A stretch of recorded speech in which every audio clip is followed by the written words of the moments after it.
Thanks everybody for coming out today.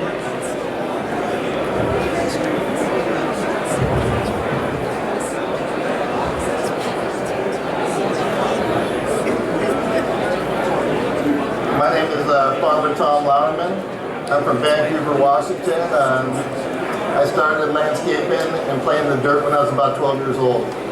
So that's just a little, and Ed Rosenthal here. So I'll give him a hand for all these years of dedication, putting his neck out there on the line, making sure we all have the opportunity to be here and live in this new economy and be a part of this. And it's thanks to Ed and people like Ed that have done the work over the years that have given us this opportunity. So personally, I want to give Ed a thanks. Thanks, buddy.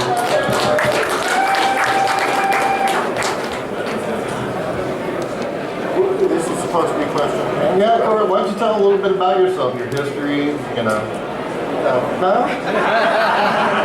All right. Plants are much more interesting. I'm a boring person. Okay. Yes.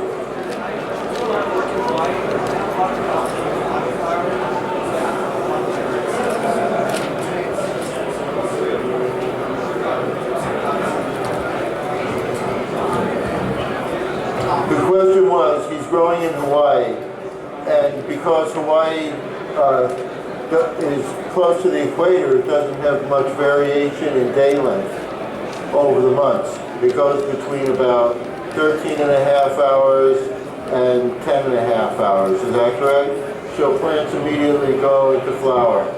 Well, you know, the reason why they go into flower is they're not getting enough. Actually, the reason they're going into flower is because they have a long period of uninterrupted darkness. So what do you think would be a solution for that? Where? He said supplemental lighting. Well, in all of my early grow environments, I have a lot of supplemental LED systems that I have to you have to get, if you're going to talk, you have to talk into the mic.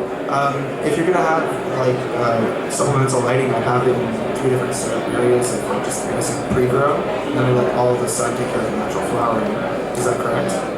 Well, what I would do basically is interrupt the dark cycle several times during the night, and I've written about this extensively in the book.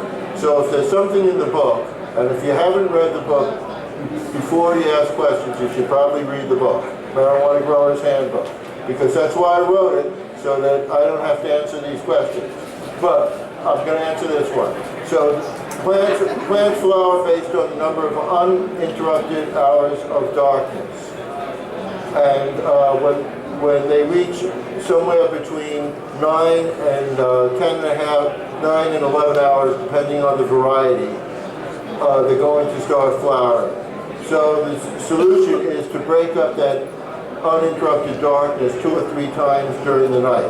And it only has to be done for a few moments. So Power Source makes a light that you place about, it's a HPS, that you place about 17 feet above, and it oscillates. So it can cover about 1,500 square feet. And it's only on for about 10 minutes, 2 or 3 times a night. Then another way to do it is just to walk through your garden slowly. Imagine, you know how in Asia they used to carry bamboo poles on the back? Well, I would do the same thing with lights on either side, fluorescent lights, warm light fluorescence, and just go through it, and that will give the plants enough light to start flowering. You have to do it daily.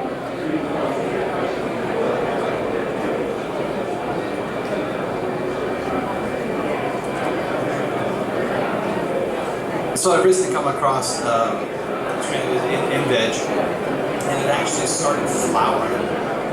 It started flowering, and it was in 18 to 24 hours of light.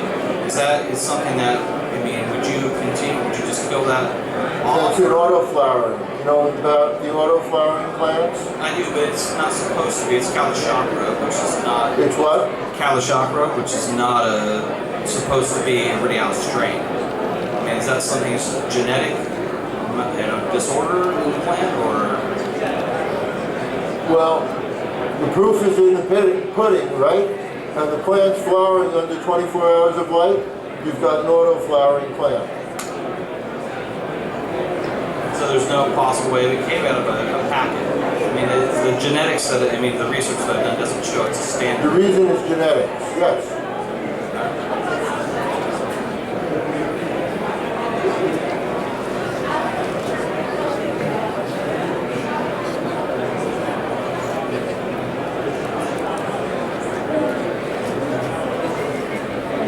So when you're flowering and you're... Speak loudly, speak into the mic. When you have your uninterrupted light at night and you do it through multiple cycles every day, is there a chance that it could cause hermaphrodizing in the progeny of a plant? Chance at what? Hermaphrodizing. Where you're starting to put off a male and a female because of the interrupted light through the dark side. Well, people have been using this to extend daylight length for many years, and that has not been a problem. Understanding that. Well, what I mean is, okay, you go through your vegetation and you see your flowers so that you're getting it on. I can't hear you. You have to speak into the mic. So you take your plant into vegetation and you give it supplemental light through the night to interrupt the dark period. There's no chance that it could alter the physical makeup of the plant to start turning it to a male because it's getting... Have you read Grower's Handbook? Yes, but... The new Grower's Handbook? I don't think you have. Okay. It's all in there. It's too much to cover for right now. Just read it in the book. That's why I wrote it.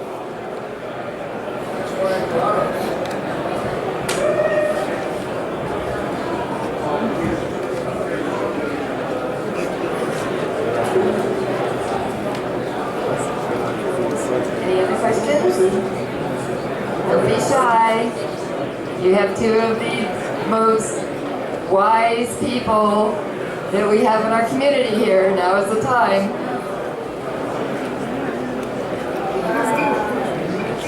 I've got a question for Farmer Tom. I understand that on your farm, not only are you growing the organic cannabis, but you also grow organic food crops, and cool enough, you've got a CSA for both. Have you had any experiences with companion planting between the food crops and the cannabis crops that of something that you found positive that would encourage us to grow food crops alongside our outdoor cannabis grows? Yeah, we don't do much outdoor. All of our stuff's in greenhouse, but the plants we do bring in are trap plants. So we do trap plants for years. Green beans are excellent trap plants. Eggplant is another super trap plant. So the bugs and the insects will go to these trap plants before they'll go to your cannabis plant. So we generally just rotate them out. We have a little nursery where we keep growing new eggplants and green beans. Bush beans, they really like the bush beans better than the string beans, and they work better in pots too. So we use them and we just exchange them out, and the bugs go to them and they eat them instead of the plant. So it gives us a heads up on the problems that we may be having down the road. Great, thanks.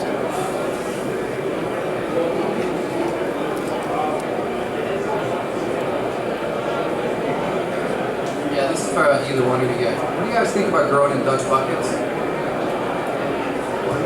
In what? Dutch buckets, like they grow tomatoes. They use like a perlite or a medium. I prefer grow bags to plastic buckets. Right. Well, just because there's like a 1 inch of water reserve, so we have like outdoor greenhouse. So the whole idea is like they grow big tomatoes that way. But I'm thinking, well, I'm afraid of the root rot. We tried it, but I'm just afraid for the summer if it's got, what's your experience have you done? I know they do big hydroponics with tomatoes.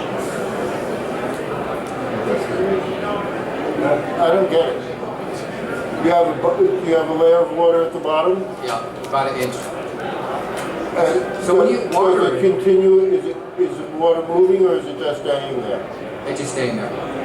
But if you hydrate it from a main tank, the whole idea is it's going to evaporate before it's supposed to create root rot. You don't have an air cell underneath. It's not like a DWC. Is there a period when there's no water in the bottom? That's the idea, that it dries out, it has the wet and dry cycle. Well, You don't want to keep roots in water that does not have a lot of oxygen in it. But if the water is drying out over the period of a day or so, that's okay because it's drying out, more air is coming in. But basically, roots need oxygen to thrive. So that if you have roots and water, you should make sure that the water is oxygenated one way or another, either with a bubbler or moving and splashing, something like that. And I use a system where I have I use this for both vegetables and for other things, and I have a system where there's a small layer of planting mix, maybe 4 or 5 inches deep, and then from that, the plants follow wicks down, the plant roots follow wicks, nylon, 3/8 inch braided nylon wick down into a reservoir that has aerated and heated water. And I grow tomatoes all year round in that. And I can start marijuana much earlier because the heated water keeps the plants healthy.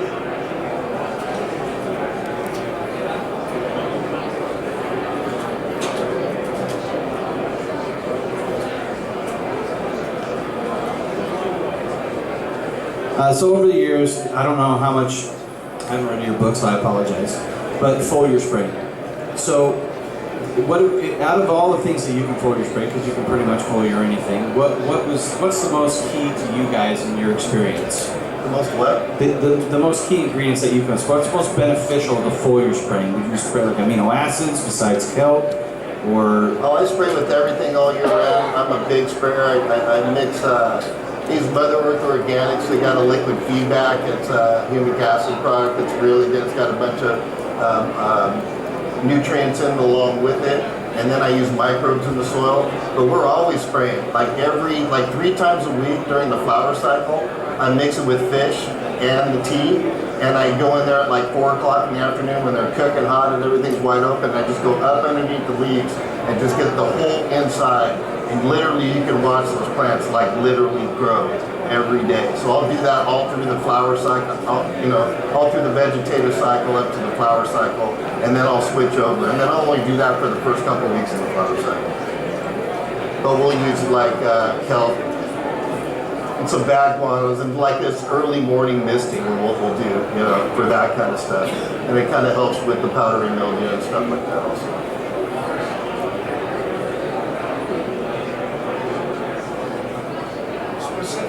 Powdery mildew.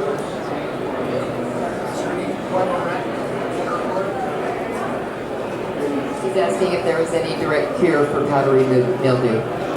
Well, if it's systemic, then there's really not a lot you're going to be able to do about it because all these clones that's been going on all these years, a lot of these plants have systemic powdery mildew in the genetics, so that's really hard to deal with. I mean, you can deal with it.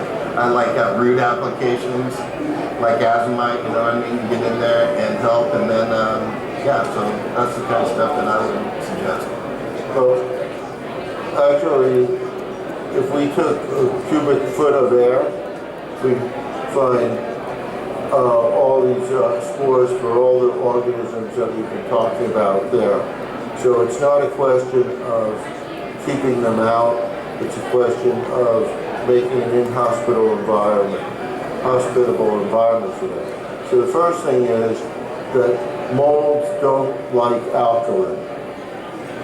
So if you spray the plants with an alkaline solution, it will hinder germination of molds. Second thing is, and you can find this in this excellent book that I've written called Marijuana Garden Saver, and the reason why I wrote it was just for people like you. But in that book, you will find one of the best methods of preventing powdery mildew is a solution of 10% milk and a 0.5% potassium bicarbonate. And potassium bicarbonate also acts as a fertilizer. So the plants absorb it. It's not a poison or anything like that. So a mixture of those two things will will do wonders. And also, herbal sprays are really good against, herbal fungal sprays are really good against that. Things like cinnamon, clove, and oregano.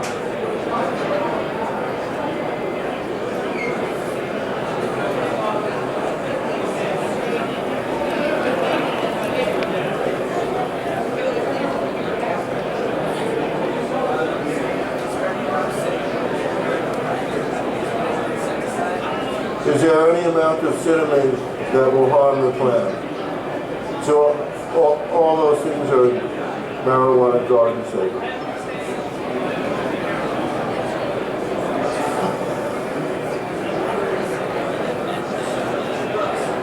Excuse me?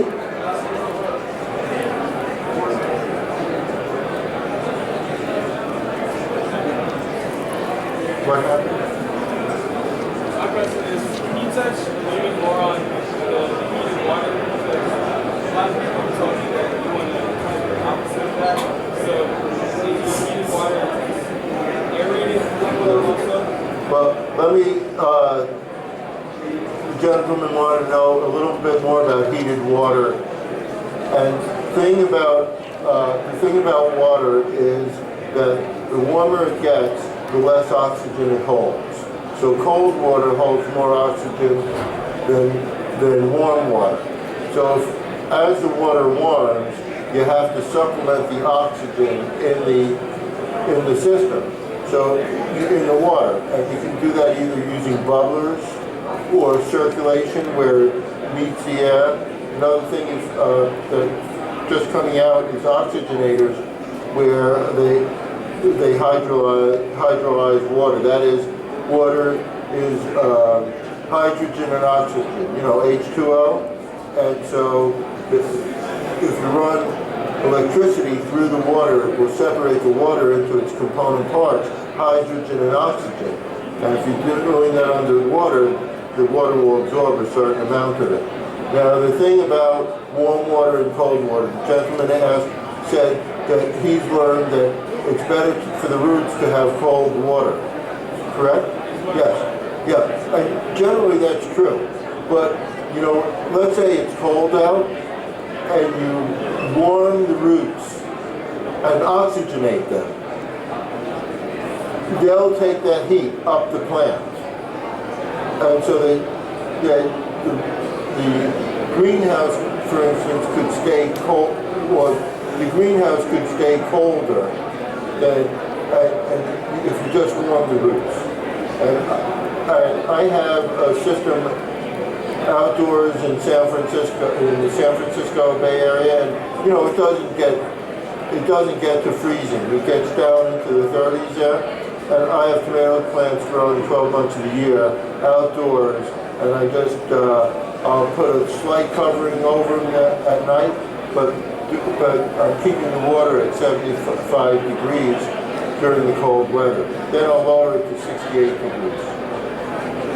And you can do that with marijuana. I've done that with marijuana. I've grown marijuana outdoors in freezing weather by heating the roots. I didn't get a good crop, but a good.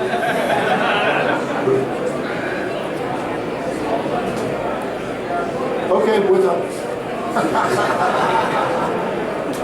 We kind of always just run with the general You're theory. not quite done yet. I just had a quick question about compost teas. I've heard some kind of debate over the internet and your book as well. Is there a certain size, as far as gallons is concerned, that you want to stop making a tea? I've seen 1,000-gallon brewers, I've seen 500-gallon. And part of that is, I'm wondering, is 500 gallons too large of a size for brewing a tea in, or is life still sustainable within that large size?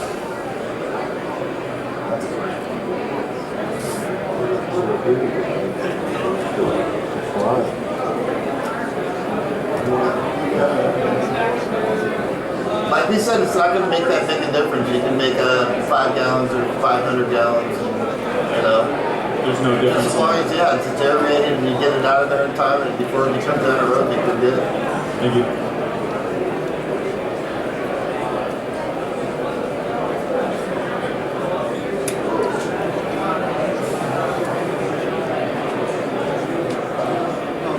setting up an indoor grow, and I was wondering what you guys' preferred method for hydroponics for the mother plants.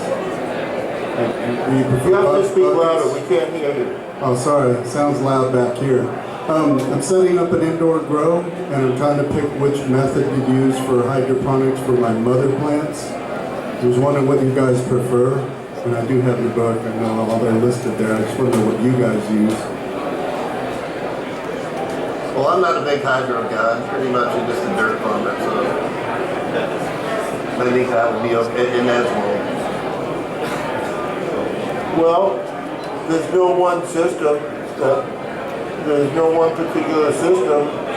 It really depends what you feel comfortable with. And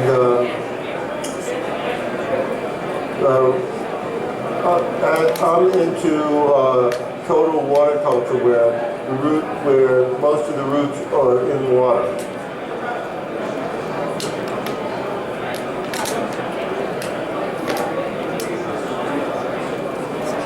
Yes.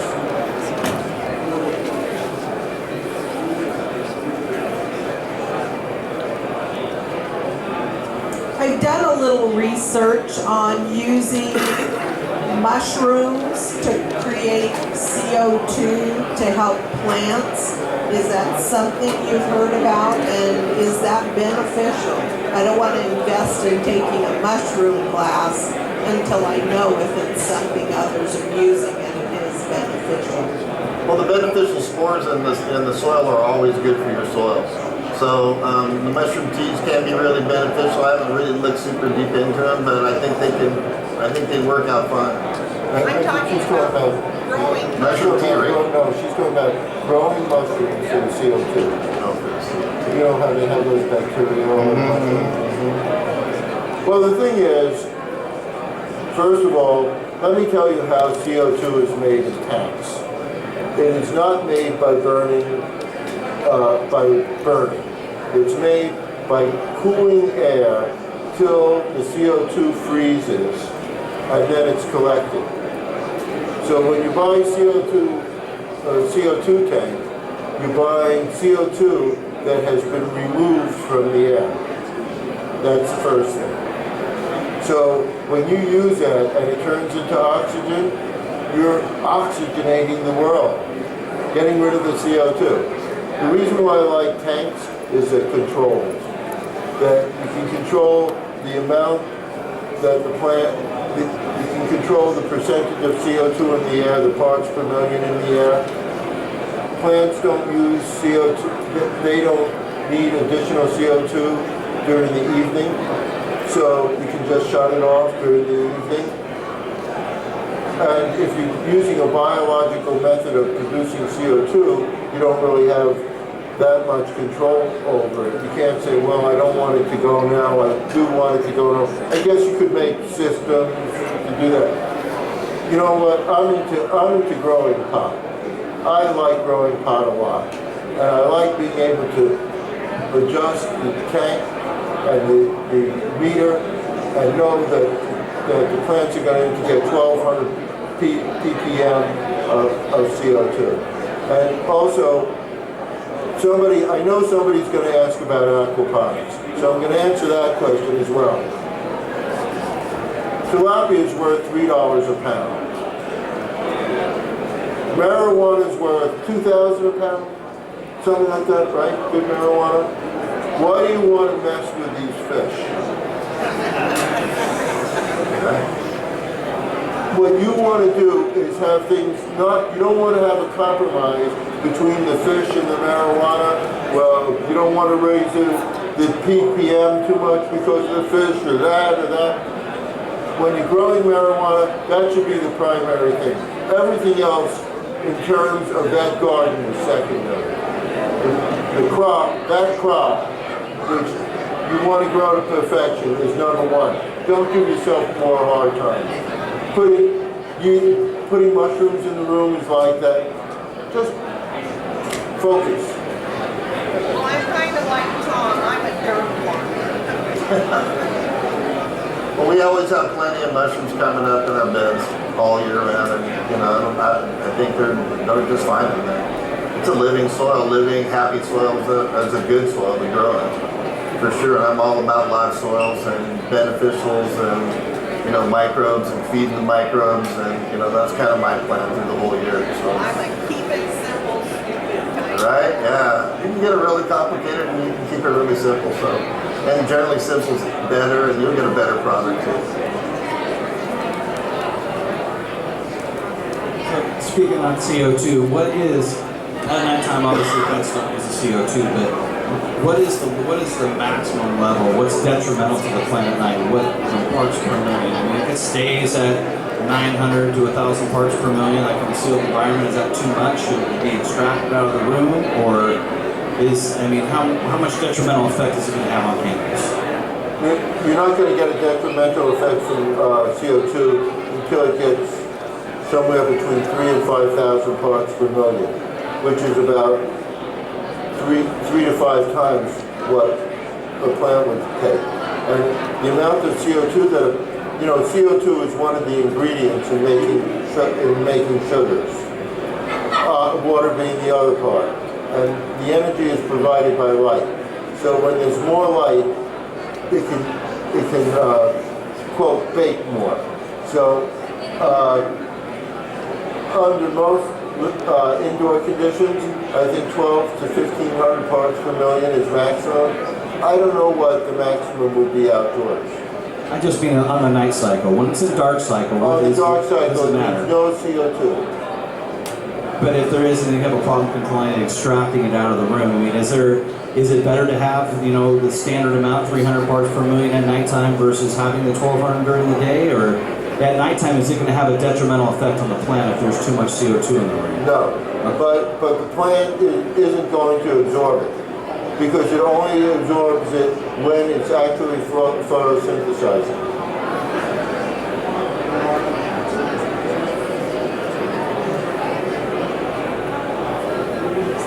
I have a question. What is your guys' take on vertical growing? And have you guys tried it, and what are your results? On what, Ron? Vertical growing, so when you put the bulb kind of in vertically, and then the plants go around it, they say that it's better than reflectors because you get all 360 degrees of the light from the bulb. Yeah. You know, I really haven't engaged in that. You know, I understand why it would be really good in terms of using the light, because there's no light hitting a reflector. All the light is going directly to the plant. And I could see that. And I think in order to do that well, you have to have plants that have controlled heights, you know, that don't grow too much. But then you could, it's like growing on a shelf, and you have several layers of shelves. Yeah, I'm going to get a system. Somebody's donating one to me this summer, so I'm going to give it a go. Yeah, so I'm looking forward to it. I've got a question for Ed now. So when you were first getting into this and you were doing your own breeding, you were able to pull from a lot of land races. Nowadays, though, most of the seeds that we're getting our hands on are hybridized. And even if you travel to third world countries where we used to get the land races, so many of the genetics people here have gone there and traded our hybridized seeds for their land races. So now those genetics are getting confused in the bush, if you will. What's been your experience with breeding with original land races that you started with versus the stuff you're coming across now that's been hybridized? Compare and contrast.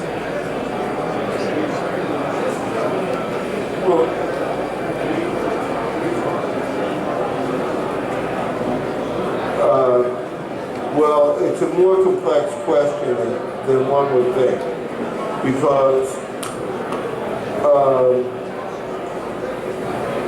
when you pick up, if you pick up seeds from a land race, generally there's a lot of variation in them, more variation than in most plants. So even when you have a land race, you're dealing with a complex problem of variation within the race. And the reason for that in a temperate climate is this. One year it might be sunny, the next year it might be rainy. One year it's hot, one year it's cold. One year it's a late harvest, one year it's an early harvest. Well, if you have a heterogeneous crop which has a lot of variation in genetics, then no matter what the crop is, what the weather is, one plant is going to do better than another. And so it's a method of the plant preserving itself for a period of time. So even within land races, there's not this purity that everything looks exactly the same, or that it's genetically the same. And it just becomes more complex since the land races have been contaminated and virtually all the varieties that people grow are hybrids. So, but the other part of that is that we're not growing to breed varieties. We're just growing to breed one plant and then we clone it out. I mean, that's the reality of it. You put 50 plants up and you say, of those 50, this is the one that I'll keep, one or two that I'll keep. So that's how people deal with it, is that you're looking for the individual plant that then you're going to reproduce that, rather than trying to develop a uniform variety for seed planting.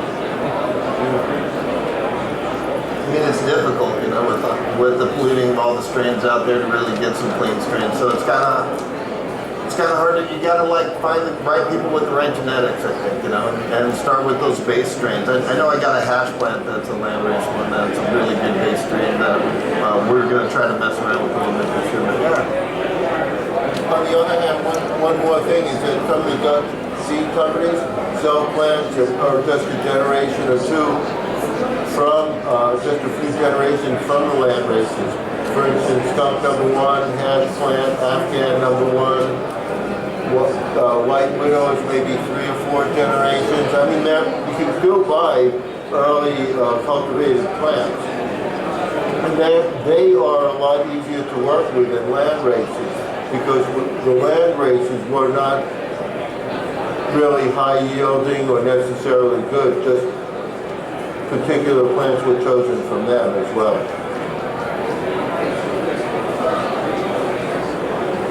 So over all the years that you have been growing, what is your absolute favorite strains, both of you, that you've come across in all this time? Because obviously it's probably been a couple hundred. Whatever I say would make a lot of enemies. No, my favorite strain is Senex. I really love Senex. I love my Power Kush, and let's see what else out there. What? Oh, I love Senex. It's my go-to. I get everything done. It's my, it's my daily workhorse. So I really like the earthy tones in it and stuff like that. So, yeah. But if you have a true skunk number 1 or an NL5 haze, they are amazing plants to this day. Oh yeah, amazing. Oh, NL5 is exactly sure. NL5 haze, Northern Lights 5 haze. They're available.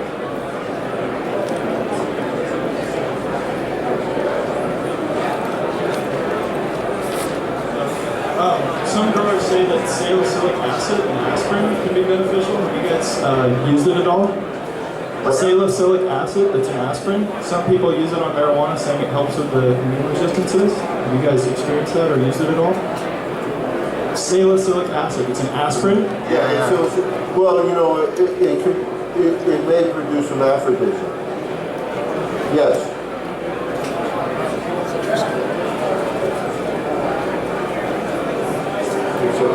Except when you're trying to use it to produce some aphrodism, then it doesn't work.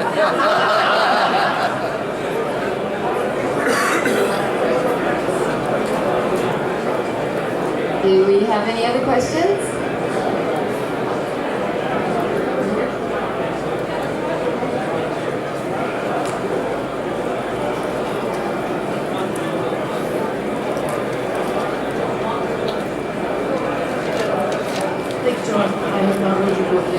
just going to drag it out under the wire. But I do want to ask about reverse time of 18 dark and 6 on. Have you had experience with that? Have you had any experience with 18 dark and 6 on?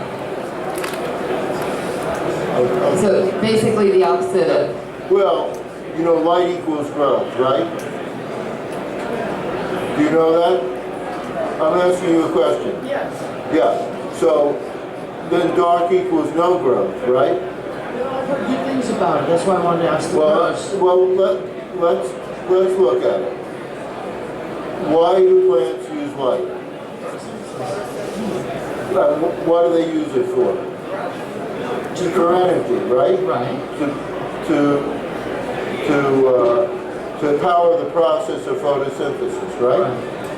So if the plants aren't photosynthesizing, how are they going to grow? I don't know, sir. I just heard it was something new. We don't have to do the experiment, really. Yeah. I mean, you think about it. I mean, you could do the experiment, but you're going to get very fast flowering and small growth. Yes. To answer your question, some people mentioned extending the 24-hour day to 30 hours. Are you guys, for example, 18 to 12, or it's I think 18 and 6 instead of 12 and. Instead of the 24-hour day period, they cut the. I understand. They extend it to 30. What the gentleman is talking about is increasing the length of circadian rhythm, so that and you know this is done. They either with hens they do either decrease or increase circadian rhythm certain times to either increase egg production or get them to grow faster and things like that. And I haven't done this experiment, but this is, I'll tell you, let me explain the import of what he's talking about. So if you grow with 12 hours on and 12 hours off, the light is on 50% of the time, right? So, but let's say you grow like 15 hours on and 12 hours off, or 18 hours on and 12 hours off. You have a higher percentage, either 60 or 70% then of the time. 60 or 70% of the time it's lit. So the idea would be that it's going to take the plant more time to mature, but the increased production is going to be higher than accounted for just by the increased time of production. Is that correct? Is that what you were basically talking about? Yes. You know, so I'm not saying anything with surety, and so if anybody tries this and they have problems with it, like, I'd like to hear about the problems, but I don't want to be blamed for it. So I do think that it would work. I don't know about increasing it to 6 hours, but if you just had that extra 3 hours, you'd get an extra 10% light during that period, 10, 12% light. And so what we're saying is, let's say that instead of a 24-hour day, we had a 27-hour day. So we had 15 hours of light on and 12 hours off. Would the plant still respond in the same way? That's question number one. Would the bugs be, have the same cosmetic and other qualities? And then the third is, would the production, since you're having a longer day, 80 days is really, it's 80 in another 24 days. It would be 108 days. So even though it's 108 days to get that 80-day cycle, would the production increase more than the 25% increase in time that it took to do it? It's a great question. And the problem in doing this experiment Right. The problem is the timer, and then, you know, at some point, you know, each day, the day is changing. So the planned day, when it might be start out at noon, and our noon might be the plant's midnight at some point. So it gets hard to care for the plant. But I think that, especially for industrial agriculture, indoor industrial, this is a very important question. And you brought up, I don't have the answer for you, but I think it's an important question. And it's something that anybody who's going industrial, it's really an experiment that should be tried. And I'm going to try to get through it. We'll see.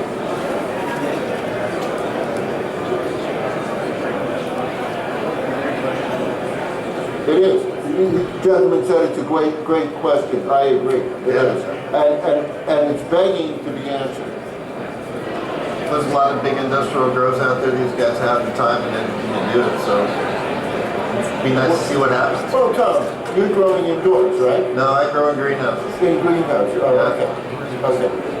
But for anybody who's growing indoors, it's a lot easier to do it than if you know, growing using natural light.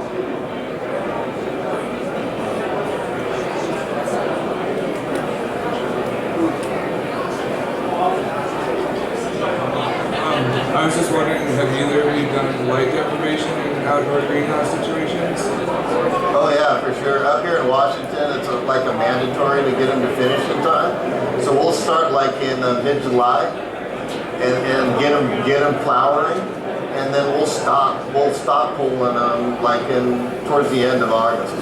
You know, and just let them finish off. That way they're already budding, they're in the process, and then they'll finish you can get them to finish in September instead of October or November, because up here in the Pacific Northwest, we're not going to have the season we had last year, every year. I mean, we usually can have, you know, snow and rain and freezing in September and October.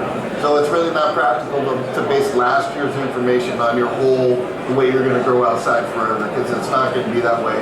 Yes, last year was just an exceptional year as far as being able to grow in the season out there. In your experience, I've heard of people in the last, around week 6, week 7, they'll actually extend the light another couple hours, just because the plants are still so far into bud that they're not going to revert back into the vegetative stage at that point, and they'll give, say 13, 14, 15 hours even in that, week 7, week 6 area, and then dial it back down to get a little bit more push out of it. Have you ever had any experience with that? No, I really never tested that. We just started them in, like I said, mid-July and run them through almost the end of August, and we had pretty good results. Tom, I'd like to suggest something. Sure, right. That you start light deprivation a month earlier. Okay. And that way you'll get more intense light for the flowering. If you can open up your greenhouse, that's during that period, around here until about August 10th or so, you get high UV, and you know that UV increases the amount of THC and terpenes in plants, so that if you did it a month earlier, and you can open the greenhouse directly to the sun, and the reason I say that is, the plastic absorbs UV light. So if you have UV light, and if you have a greenhouse, or even if you're just using row covers, I would start June 30th, and that way they'll be in by September 1st. Perfect. Well, I'm getting some new greenhouses this year, and we're going to have some light depping built into them, so I'm going to get. But the other part of it is that, people think, oh, I'm growing in a greenhouse, I'm going to get all the sunlight, right? People think that? Nobody thinks? Yes or no? No, I mean every layer is like. But you're not going to get. No, it's not just the amount. It's true that you're going to lose amount, but you're also going to lose certain spectrums. The UV spectrum. UV spectrum doesn't go through most plastics or through most glass. So people who are growing in fact, Eric Runkle writes about this with other plants. where plants get what are called inflorescences, they look like little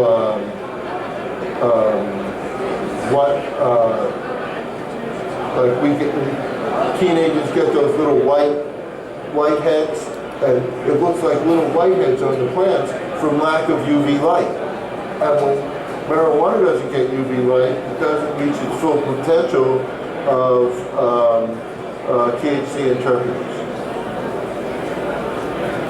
And that is why, they recorded that certain varieties in Colombia had THCV in them, and then they tried to grow them in the United States or other temperate areas, and they didn't see the THCV. It wasn't that the plants had changed, it's that they didn't get enough UV light to produce it.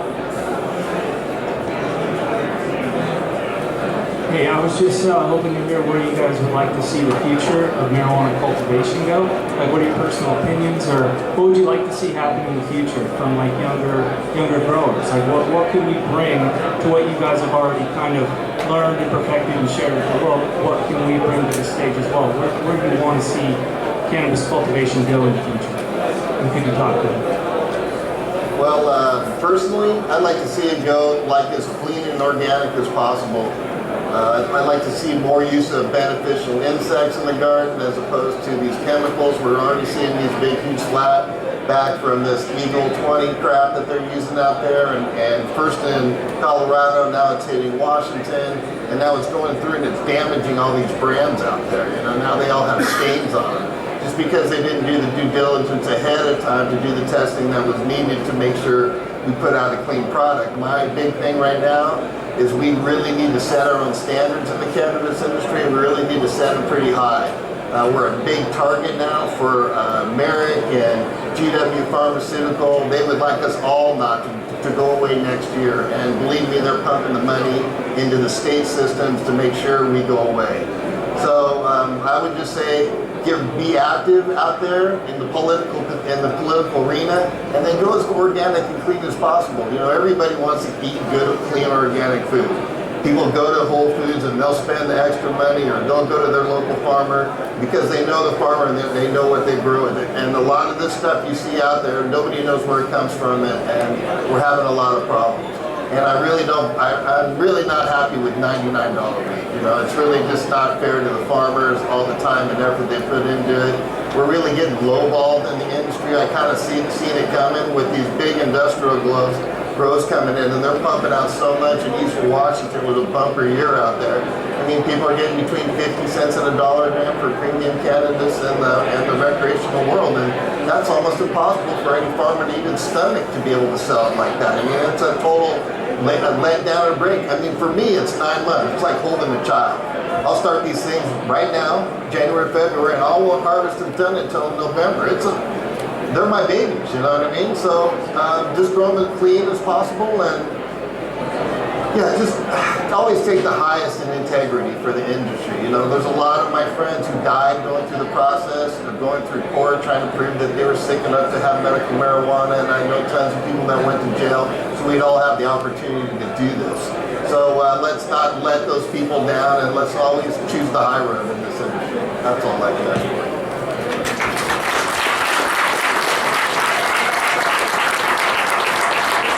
Well, I agree with what Tom said, but I'd like to take it further, or lesser. I don't know exactly. But the very first thing is, people are using pesticides and fungicides that are not meant for food plants. So,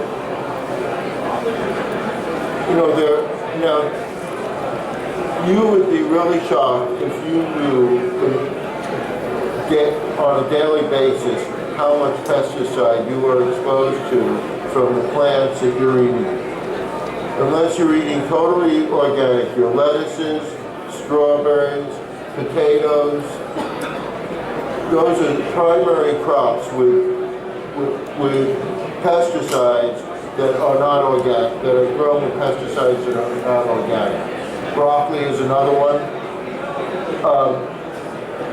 Now, that's bad enough, but there are pesticides that are not organic that are registered for food plants. And I'm not saying those are healthy for you at all. But then there's a group that's much worse, and those are the pesticides and fungicides that are produced only for ornamentals. And you know, you might pick up a pesticide or a fungicide in the store and you look at the label and it only lists ornamentals. And it doesn't say on it, you know, it should say on it, don't use for vegetables, right? Do we agree on that? It should say that, but it doesn't. It just says for ornamentals. So people say, oh, and maybe vegetables or something like that. Or how many times have you heard a grower say, well, I only used it when it was a seedling, right? I only used it before it started flowering. But if the Department of Agriculture was doing its job and it found a farmer that was growing something like Eagle 20, that's not listed as vegetables, is it? No. So those farmers deserve it. That's what I have no empathy for those farmers. I have no sympathy for those farmers. They were willing to risk the buyers and the consumers' health growing with material that's unsafe to use. They deserve to get knocked out. There are pesticides that they can use. And there are pesticides that the two of us don't like that they could use that would still be legal. But they went ahead and used the worst. They deserve everything they get. I hope they go out of business.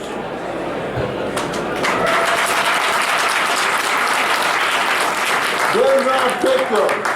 They are not victims. They made a choice. And if they went into a grow store that said, oh, here's the Eagle 20, here's the Avid, here's whatever, right? When that person takes it out from the drawer or wherever they have it hiding, they know it's wrong. They knew it was wrong.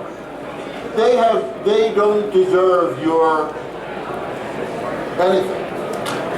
I don't know if you agree with that. No, I do, yeah, definitely. There's stuff out there people should use. I mean, like I say, you got to take the high road down. We're under a microscope, and the whole world's watching what we're doing. And we can only look over to the vape world and see all the problems they're having.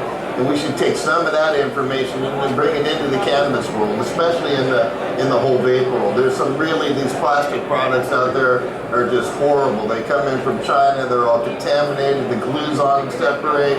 It's a mess. So like I'm saying, let's always take the best foot forward and do the highest quality products out there, because at the end, we may not have an industry in the next 5 years if we don't. So.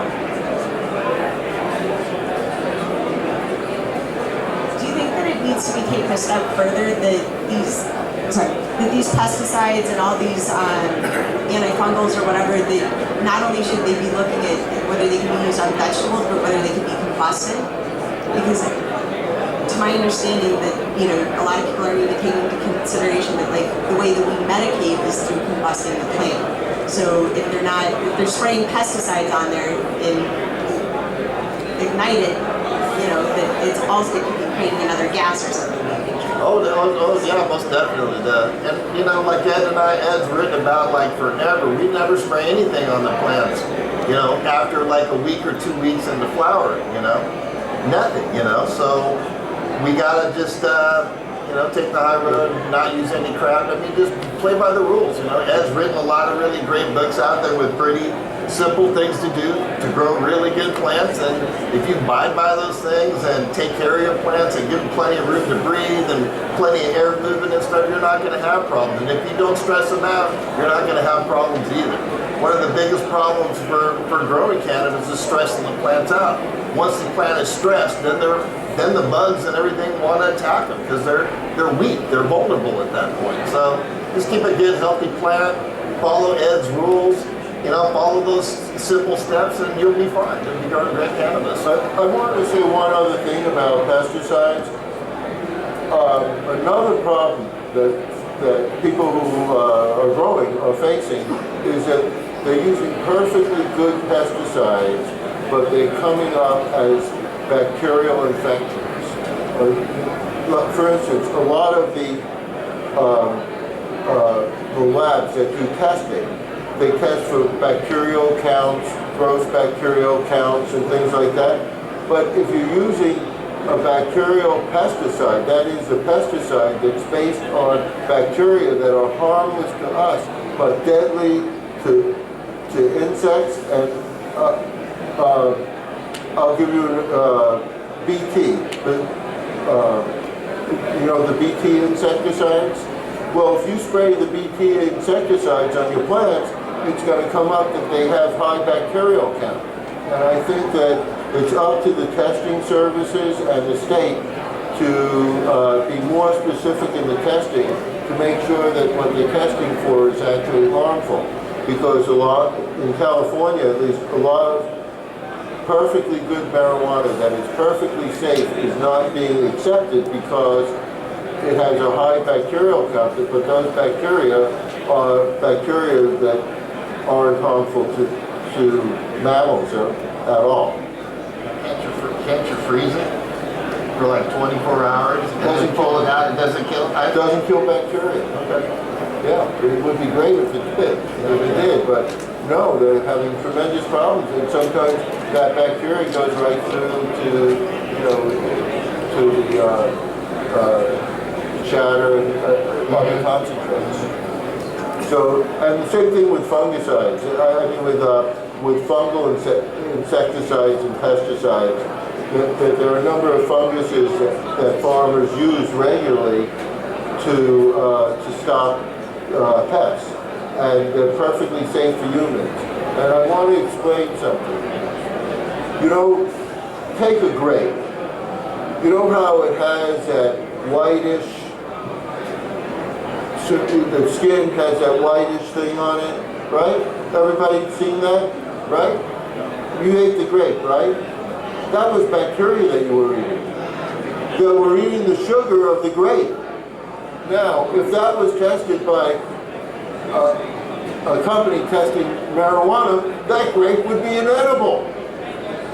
So it's not just that there are bacteria on it. That isn't the thing. They should be testing for harmful bacteria, like certain, not also, they say, oh, it has E. coli. But most species of E. coli are perfectly safe for humans to eat. In fact, our stomachs wouldn't function without E. coli in them. So, they have to get more specific testing. And it's not fair to farmers who want to use the right things and want to use the safest insecticides to be banned, because these pesticides, though they're safe, they're not considered safe by the people who are putting them out there. Gentlemen, unfortunately, I believe we're running out of time. So if we can give a big hand to Farmer Tom and Rosenthal.